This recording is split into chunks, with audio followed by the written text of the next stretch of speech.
tudo certo. Já pode ouvir. Tá de boa. Foi oferecido para José sexo de graça. Há estudiosos que ainda acreditam, há estudiosos mais antigos que pensam que foi o próprio Potifar que se fantasiou de mulher para tentar pegar José numa falha. Quando você vai estudar um pouco teologia, pode parecer que seja mesmo isso. Mas irmãos, houve uma oportunidade ali de sexo grátis. E se José fosse alguém sem padrão de fundamento, ele cairia nisso. Mas sabe o que eu penso no meu coração? José não tinha ninguém por ele a não ser Deus. A Bíblia não menciona como é que Deus conversava com José, mas a Bíblia diz que o Espírito de Deus era com ele. Se o Espírito de Deus era com José, então Deus falava com José. Irmãos, eu tenho certeza que foi o Senhor que falou com ele: sai daí, isso vai contaminar você. José não foi abraçando aquilo movido pela sua carne. Ele tinha entendimento que ele precisava mudar aquilo. E mesmo sofrendo, depois disso José foi vendido e passou de mão em mão e sofreu tantas coisas. Mas a Bíblia diz que tudo que José colocava as mãos prosperava. Tudo que José colocava as mãos prosperava. Eu quero liberar mesmo uma palavra profética para a sua vida. Não deixe que o diabo tire de você os seus talentos. Você tem mãos poderosas para tudo que você colocar as tuas mãos prosperar. Foi você que foi chamado para conduzir a sua casa em um deleite de prosperidade. É você que é o provedor. Então você precisa crer mesmo que Deus vai usar você para trazer bonança para a tua casa. Sabe, irmãos, hoje na sociedade as mulheres tomaram tanto esse ar de providenciar tudo, que muitos homens ficaram apagados. Estamos no momento de se levantar. Amém. Como homens firmes. Eu estava me lembrando nesses dias, conversando com alguém. Alguém falou para mim assim: pastor, é porque às vezes a gente se surpreende. O senhor é muito brincalhão com todo mundo, né? E brinca sempre, se diverte, mas a gente nunca espera que venha de lá para cá uma cajadada. Então a gente quando vem assim, a gente toma aquele espanto, rapaz. E eu falei uma coisa interessante, eu falei: rapaz, é porque geralmente pessoas que têm dificuldade de se submeter porque não teve pai em casa. Eu tive pai em casa. E na minha casa, meu pai não era crente, mas em casa tinha ordem. Não era um homem tão requintado na sociedade, mas era um homem de ordem. Botava ordem em casa. Se ele dissesse: eu quero todo mundo aqui 10 horas, se fosse 10h15, ele ia buscar onde tivesse. E dizia: filho meu, não dorme na casa de ninguém, todo mundo em casa.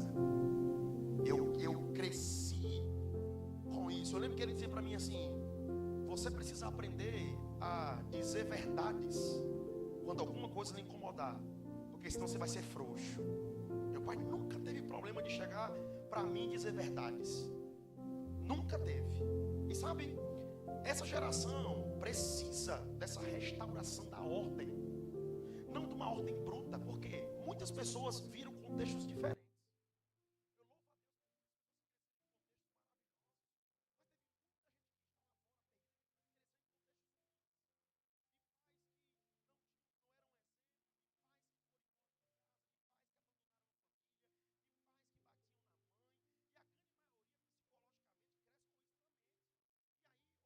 se torna alguém, banda voou.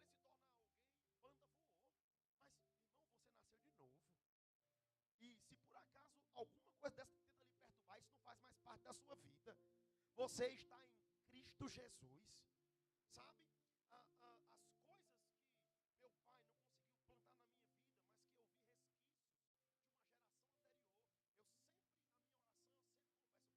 na minha oração, eu sempre confesso: Pai, obrigado, porque se o Senhor me despertou para esse tempo, é porque eu fui chamado para quebrar alguns padrões. Nós precisamos restaurar alguns padrões. Não precisamos ter tanto para fazer muita coisa. Precisamos confiar de que Deus está conosco. A Bíblia diz que José se tornou administrador de um presídio.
direção dos presídios da Bahia.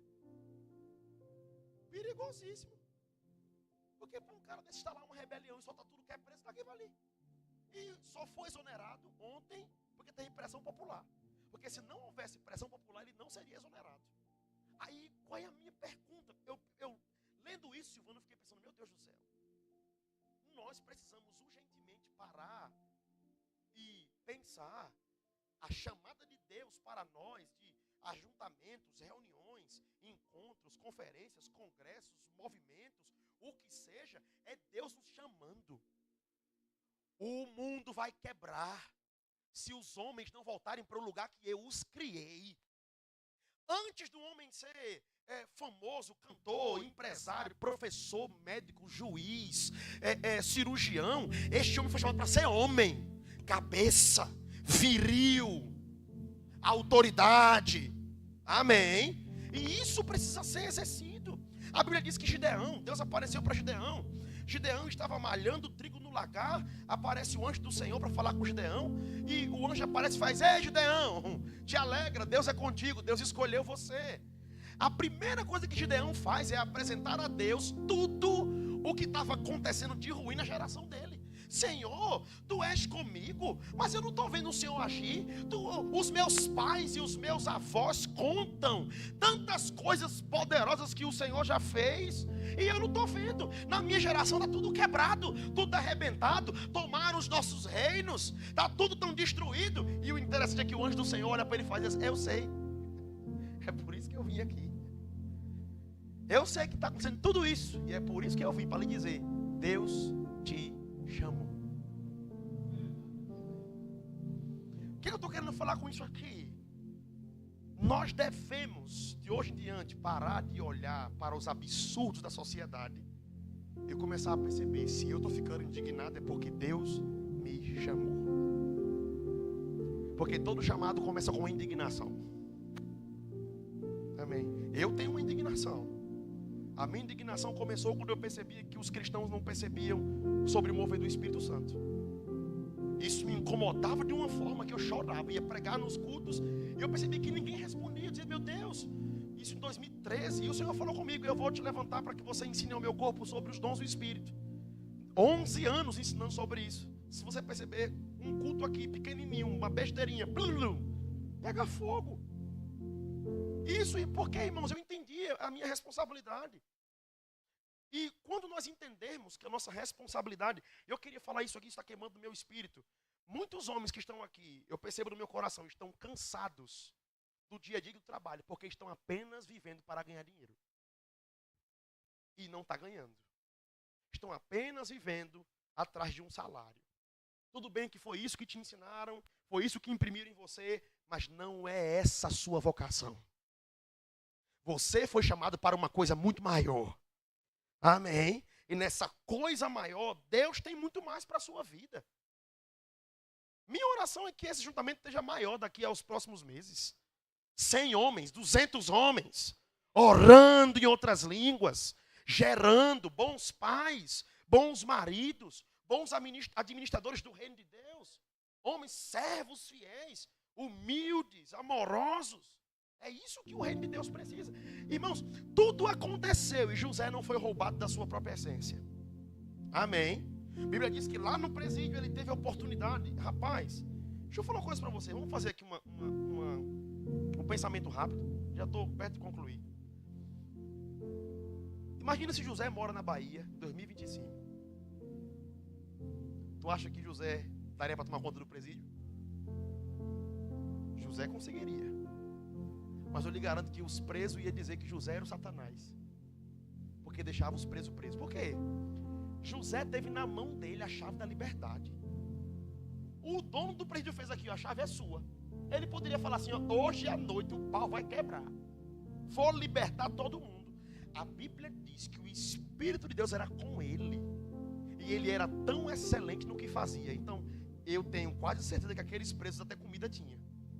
Porque, irmãos, quando você vai estudar as escrituras, a maioria dos reinos, os juízos que eles tinham, era prender as pessoas e deixar com que elas passassem fome como forma de punição. Mas a Bíblia diz que era admirado como José tomava conta daquele presídio. Então até comida que eles presos tinha. Irmãos, e a gente não vê, a Bíblia não diz se aqueles presos condenaram José, se disseram que ele era um problema. Mas eu lhe garanto, do jeito que está a geração hoje, o certo é errado e o errado é o certo. Mas por que o certo está errado? Porque na maioria das vezes, eu estou falando aqui no contexto da nossa cidade, os homens de Deus têm se calado. Você pode pensar, mas pastor, eu sou um homem de Deus, então se levante. Você é uma voz. Comece a evidenciar para o mundo que você é uma voz. Comece a mostrar onde você está, que você é uma voz. A minha oração é que o Espírito Santo tome os seus lábios aonde você está, no local de trabalho, que você seja usado pelo Senhor, com um conselho rápido, com uma palavra direta. Amém. Por que eu estou falando isso? Se você perceber, eu estava fazendo alguns estudos, a maior taxa de corrupção é com as mulheres ou com os homens? Posso ouvir alguém falar? E a maior taxa de alcoolismo, prostituição, tráfico, contrabando, estupro, roubo, latrocínio, assassinato.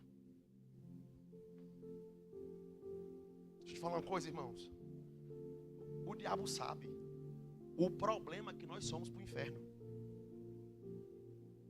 Você não está entendendo não, você pode dar uma glória melhor. O diabo sabe o problema que você é para o inferno. O diabo sabe que você é um problema para o inferno. Ele tem total noção disso. Por quê, irmãos? Eu estava vendo uma vez, foi feita uma pesquisa na Universidade de Harvard, nos Estados Unidos, que uma casa onde o homem, a mulher se converte, 15% daquela casa se converte. Mas numa casa onde o homem se converte, 90% da casa vai junto. Aleluia. Isso é o quê? Influência. Este poder de estabelecer ordem está com você. E estabelecer a ordem não é aumentar a voz, não é ser bruto, não é ser grosso, mas é estabelecer com firmeza e virilidade os padrões corretos. Amém. Eu lembro que quando eu era criança, eu sempre quando estou fazendo alguém eu falo isso, eu tinha uns 13 anos. Aconteceu alguma coisa que eu não estou lembrado e eu gritei minha mãe na mesa de jantar de café, né? A mesa de café normal. Eu gritei manhinha, eu não vou fazer não, que apertando minha mente. Meu pai veio lá do quarto, veio, arregaçou a mão e fez, bora, vem pra mão, você não é homem? Bora, vem aqui, venha brigar. E eu com medo comecei a querer chorar. E meu pai falou assim, você precisa entender que ela é sua mãe, mas ela é minha mulher. E com minha mulher você não grita não. O chefe da casa sou eu. Irmãos, depois que passou tudo aquilo ali, eu fui chorar, eu ainda me lembro. Pai, eu passei para ir da cozinha para a sala, eu vi ele no banheiro chorando. Porque ele tinha estabelecido, né, a ordem. Depois ele me chamou e ele falou para mim que não se grita com uma mulher e não se bate em mulher nem com rosa, porque rosa machuca. E eu cresci com isso estabelecido no meu coração. E sabe que isso é um princípio, que quando a gente vai, como pastor, eu vou aconselhando várias mulheres na igreja junto com a minha esposa. E as mulheres que vêm para a igreja que não têm casamento, a queixa sempre é a mesma, porque elas foram maltratadas, porque elas não encontraram uma figura viril.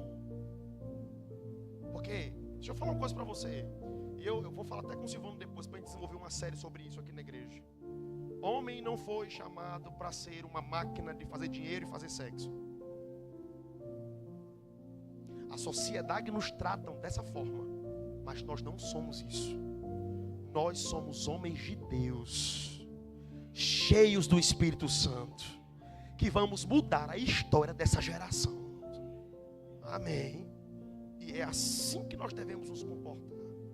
É assim que nós devemos ser. Gideão poderia dizer assim, Senhor, eu não quero não. Eu não aceito. Porque eu vi tanta glória do Senhor lá atrás, e hoje eu estou vendo tanto desastre. E o Senhor está falando que me escolheu. E o Senhor falou com ele, te escolhi. E Gideão foi um dos únicos homens da Bíblia que venceu um exército gigantesco com um pouquinho de gente. 300 pessoas. para um exército gigantesco do outro lado. Só aqui nessa história de Gideão a gente poderia tirar aqui tantos exemplos de textos sobre disciplina, ordem, protocolos espirituais. Mas o que eu estou querendo falar aqui para você hoje é: se por acaso houver alguma coisa que tem que ser arrebentada no seu coração, deixe Deus trabalhar em você. Sabe, irmãos, alguém assistiu aquele filme A Forja? Alguém assistiu? Tem gente que não assistiu ainda não? Assistam esse filme. Eu assisti 2 vezes. Eu chorei 2 vezes, levantei as minhas mãos e adorei ao Senhor 2 vezes. Porque que filme glorioso aquilo. Que filme extraordinário.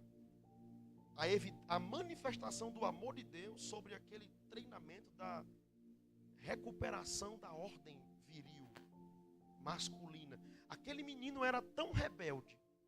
E aquele homem identificou que a rebeldia dele era porque ele não tinha figura de pai. Então ele foi um pai, um treinador para aquele rapaz. E aquilo levantou aquele jovem. No final do filme, aquele menino já era uma outra pessoa. Já era um líder. Deus te criou para ser primeiramente líder da sua casa, mas também líder de pessoas. Amém. Em qualquer lugar que você estiver estabelecido, você vai influenciar. E o meu conselho para você hoje é: não deixe que nada desse sistema cale a sua boca, cale a sua voz. Você é maior em Deus. Amém. A minha oração é essa. A gente vê hoje um grande número dos homens que são criativos, inovadores, geniais, estão amordaçados, parados, paralisados, olhando só para a condição do país, olhando, está tudo caro, está tudo difícil. Mas sabe de uma coisa? Tempos difíceis fazem homens fortes. Homens fortes criam tempos fáceis. Tempos fáceis fazem pessoas fracas. Pessoas fracas criam tempos difíceis. O que está acontecendo no nosso país hoje é pessoas fracas criando tempos difíceis. E se o tempo está difícil, alguém precisa se levantar. Alguém tem que ser o desbravador. Alguém tem que abrir o caminho. Alguém tem que pegar a foice e abrir esse mato, tirar o mato do caminho, tirar o engano, tirar o orgulho, estabelecer a ordem novamente. Eu lembro que na década de 90, eu lembro que eu ouvi na verdade, na década de 90, eu lembro, eu sou espírita, oxe, eu lembro como se eu estivesse lá. Não, eu ouvi um áudio de Mama Jam uma vez falando que no início da década de 90, o Senhor deu para ela no meio de uma oração, ela tinha visto um corpo, o corpo mesmo humano, e ela tinha visto um lado mais fraco caindo. E o Senhor falou com ela: esse é o lado da mulher, o lado feminino. Vocês precisam restaurar o lado feminino do corpo de Cristo. E foi quando movimentos se levantaram. Irmãos, nós não podemos negar quantas mulheres boas no púlpito nós temos nesse país chamado Brasil. Quantas mulheres ungidas, capacitadas, habilitadas. Tem mulher que você ainda poder ouvir ministrar, você diz: meu Deus, prega mais 1 hora, prega mais 2 horas, porque é tanta revelação bíblica. Só que parece que por um tempo foi ficando escasso os homens nos púlpitos. E agora é a hora disso ser restaurado. Amém? Disso ser restaurado, disso ser levantado. Então, irmãos, nós não podemos brincar com aquilo que o Senhor está nos convocando para fazer. O que quer que seja, nós não podemos brincar com isso. Eu mesmo sou alguém que não brinco com isso. Eu tenho total certeza do que precisa ser. O Senhor falou comigo uma vez: eu quero que em Salvador você estabeleça a ordem a respeito da doutrina da palavra. Porque se não houver alguém que segure isso como quem segura uma corda, as próximas gerações não saberão o que é mover do Espírito Santo. Então parece chato muitas vezes você me ouvir aqui repetir algumas coisas sobre oração, sobre o Espírito Santo, sobre honra, sobre se submeter, mas eu estou cumprindo a minha missão. Eu não posso soltar essa corda. Qual é a sua corda? Já descobriu qual é a sua corda? Se você não descobriu, está na hora de descobrir. Sua corda pode ser primeiro sua casa, sua família, seus filhos, Se a corda primeira é essa, não solta essa corda. Mantenha a corda segura. Amém. Se sua corda primeiro é os seus negócios, sua ideia, sua criatividade, não solta essa corda. Se tem algum marido aqui que precisa pedir perdão à esposa, vai pedir perdão à esposa. Para de ser orgulhoso. Deixa Deus amassar esse orgulho. A gente não ganha nada sendo orgulhoso, amados. A gente só ganha problema quando nós damos lugar à nossa carne. Nós precisamos dar lugar ao Espírito de Deus. Meu sonho é fazer um acampamento de homens. Pensa aí, a gente no acampamento, correndo na unção, pipocando no poder. Irmãos, mas para isso acontecer, nós precisamos gerar homens em oração. Amém. Gerar em oração. E eu louvo a Deus por cada pessoa que está se levantando em cada lugar desse país, se rendendo a este lugar de ser mensageiros para o corpo, para restaurar essa parte da virilidade do homem no corpo de Cristo. Amém? E nós não podemos baixar a cabeça. Vamos ficar em pé? Eu queria concluir com isso. Escolhe aí 3 pessoas. Faz um trio. Vamos orar. Eu queria terminar dessa forma. Alguém do louvor pode vir para o teclado aqui, por favor? Obrigado. Aqui eu chamei no início, não veio, eu chamo logo no microfone. Ai. 3. É melhor 3 porque fica mais fácil para o que eu vou pedir. Se sobrar alguém, a gente coloca em outro grupo. Tem homem lá ainda. Venha Tito, venha Micael. Oi? Não precisa não. É só teclado agora, não vai ter bateria mais nada não. Pronto. Você liga e vem. Tudo lindo. O que a gente vai fazer agora?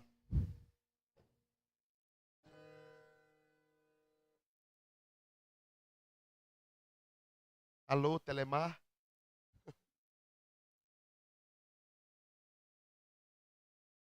O que eu vou fazer? O que eu vou pedir a vocês? Eu quero que um ore pelo outro. Um vai orar pelo outro. Mas você vai orar mesmo. Um pelo outro. Força, capacitação, alegria. Eita, Jeová. Alegria, capacitação. E depois os 3 juntos vão orar por homens. Vão orar por outros homens. Amém? Pronto, vamos lá. Tito pode ficar com vocês aí. Já pode fechar os olhos aí. E pode começar a orar. Não é para orar frouxo, não. Você é um homem de honra. Homem firme, que teme ao Senhor.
isso. Deixe o Espírito Santo guiar a sua oração. Se por acaso você perceber no Espírito que tem que dar uma palavra para esse irmão aí, seja a boca de Deus e dê a palavra.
Comece a orar pelos homens.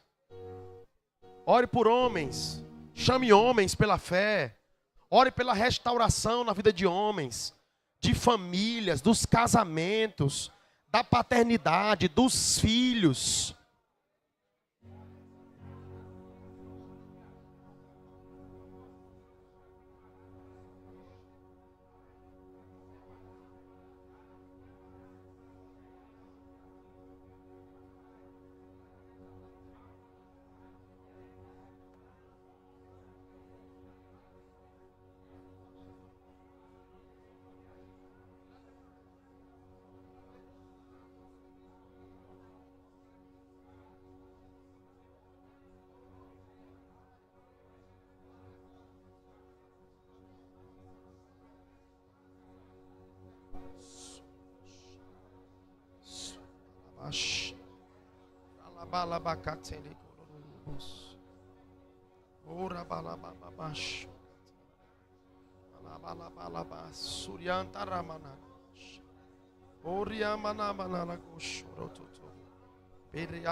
Obrigado, Senhor.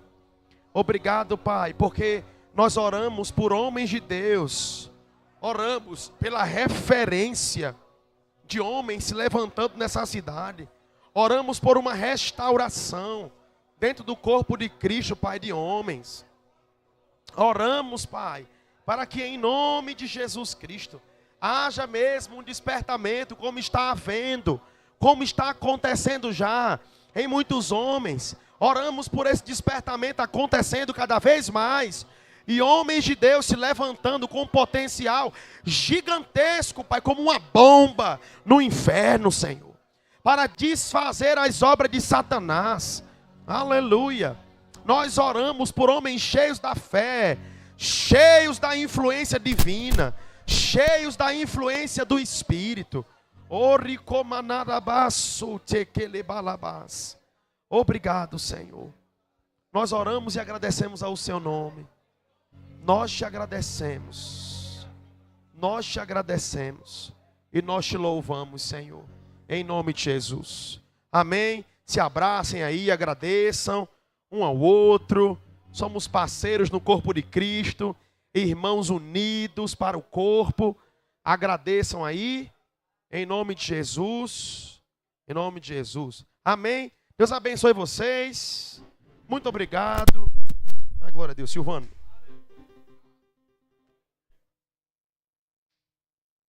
Amém, irmãos. Glória a Deus. Aleluia. Glória a Deus. Deus é bom, irmão. Amém ou não? Que palavra poderosa. Amém? Aleluia. Pode sentar em nome de Jesus. A gente já vai finalizar. Mas como se trata de um culto, então eu não posso perder a oportunidade de falar um pouco sobre oferta, amém? Para que possamos cooperar. Nossa igreja é uma igreja que tem uma atividade constante, amém, irmãos? E precisa da nossa ajuda, do nosso suporte. Nós temos que ser o primeiro, nós somos ensinados a ser o primeiro mesmo a se levantar e honrar a vida do ministro da nossa igreja. Amém? Então, se você ainda quiser ofertar na vida do pastor, se sinta à vontade. Aqui nós somos ensinados a ter esse bom costume, mas também precisamos entender, amados, que nossa igreja está passando por constantes reformas. Estamos ainda em fase de crescimento, construções. Lá embaixo está sendo construído a sala das crianças. E é um prédio que tem um custo muito alto, se tratando de aluguel. Então, quando nós falamos de oferta, se você veio de algum lugar que, de repente, você teve problemas nessa área, e a gente sabe que existe muito, eu passei em algumas igrejas, a gente sabe que tem líderes e líderes, sim ou não? E a gente sabe que tem líderes que, infelizmente, usam desses princípios bíblicos para poder explorar a igreja, explorar as pessoas. E graças a Deus nós estamos em uma igreja sadia, que nós aprendemos como ofertar de forma correta, como Paulo ensina em 2 Coríntios, que é segundo o que propôs em nosso coração, e a gente tem que ter isso em mente, amém? Mas também temos que ter em mente, amados, que existe um princípio também, que é o dízimo, amém? E dizimar na graça não é mais pelo fato de, eu vou dizimar, porque se eu não dizimar, eu posso receber os gafanhotos, o migrador o cortador vai atingir minhas finanças. Nós não cremos mais dessa forma, amados. Por quê? Porque quando Jesus morreu, ele resolveu a maldição da lei. Amém?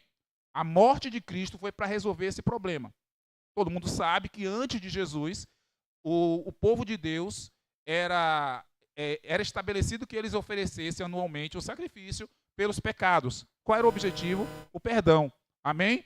O sangue do animal, do inocente, pelo pecador. Jesus morreu para, de uma vez por todas, o sacrifício perfeito. Sim ou não? Então a maldição foi resolvida na cruz. Então não tem mais maldição. A maldição da lei, lá de Deuteronômio, capítulo 28, não mais é para você. Diga amém. Não é mais para você. Amém, irmãos? Você está em Cristo. Amém?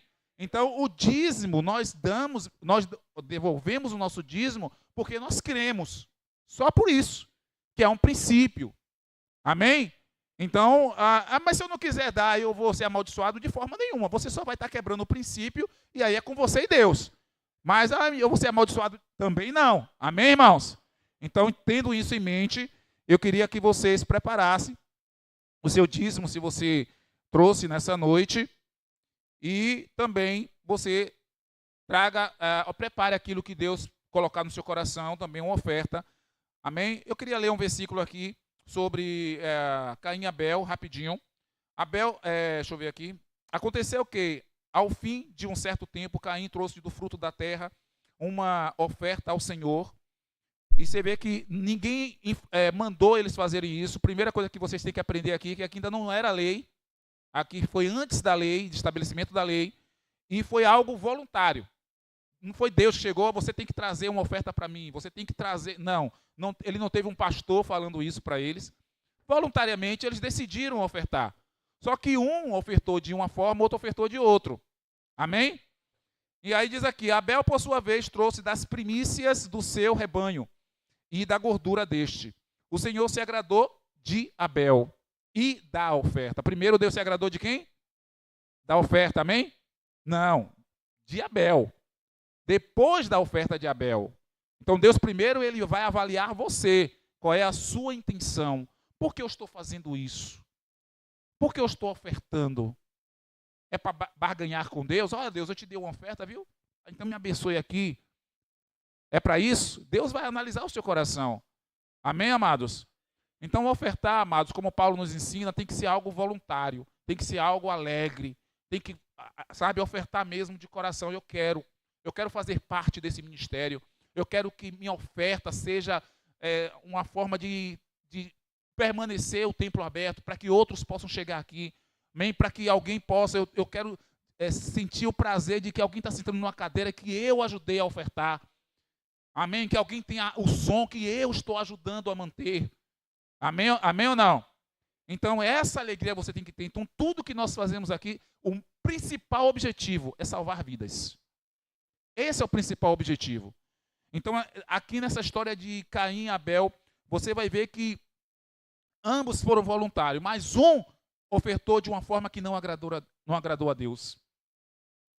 Ele poderia não ter dado nada para Deus. Ele ia continuar com a vida dele, amém ou não? Mas uma vez, amado, que você decidiu fazer, faça de coração. É isso que isso nos ensina. Porque foi voluntário. Deus não mandou eles fazerem isso. Mas se eles decidiram fazer, por que fazer de qualquer jeito? Amém ou não? Então, se você decidir ofertar, oferte. Amém? Ao sentir no coração de dar X, não barganhe com Deus. Faça o que Deus colocou no seu coração. Faça o que estabeleceu no seu coração. Porque na hora que você sentir no coração de fazer algo e você faz de outra forma, Deus vai olhar para você e aquilo que você está fazendo não vai surtir nenhum efeito na sua vida. Amém? Pegue o seu envelope, quem já pegou, fique de pé em nome de Jesus. No final aqui do nosso culto, tem ali um lanche. Nós não vamos preparar pratinho. Tem um prato, tem um copo. Como tem poucos homens, tem bastante lanche, vocês podem pegar. Agora sejam educados, amém? Sejam educados, mas fiquem à vontade. Vocês podem repetir, caso sobre. Então pegue a quantidade, amém? Só o bolo que a gente vai cortar ali. Quem puder já ir cortando o bolo, eu já agradeço. Lá tem um bolo lá, corta direitinho, amém? Nos ajude. E aí vocês podem pegar à vontade. A gente não vai colocar no pratinho e te dar na mão, não, amém, irmãos? Então, vocês são homens educados, glória a Deus. Levante seu envelope, Pai querido e amado. Obrigado, Senhor, por esse tempo maravilhoso e essa oportunidade que nós estamos tendo, meu Deus, de ofertar na Tua casa. Que o Senhor possa cada vez mais, Senhor, meu Deus, nos dar condições de poder ser cooperadores do Teu reino. Que o nosso salário ele venha a aumentar. Que se o emprego que nós temos não está, meu Deus, sendo satisfatório, que venha abrir outras portas. Pai, eu creio em um povo próspero, como a Tua palavra garante para nós. Meu Deus, sabemos que o que o Senhor já nos deu já é grandioso demais. Nada do que nós fizermos será suficiente para pagar aquilo que o Senhor tem feito por nós. Mas nós sabemos, Pai, que o Senhor tem muito mais, porque é assim que o Senhor é. O Senhor é exagerado, o Senhor faz porque o Senhor quer fazer. O Senhor abençoa porque o Senhor quer abençoar. Então, que possamos estar preparados para receber aquilo que o Senhor tem para nós e que esse resultado não nos corrompa e não faça com que a gente desanime e pare de fazer aquilo que temos que fazer. Abençoe ricamente, Pai, esses homens de Deus que são exemplos, meu Deus, de cooperadores, exemplos de pessoas, em nome de Jesus, pela fé, de pessoas que têm vontade de honrar ao Senhor, em nome de Jesus. Amém. Glória a Deus. Podem ofertar e vão na paz. Vamos ali comer um pouquinho e depois vamos para casa. Glória a Deus.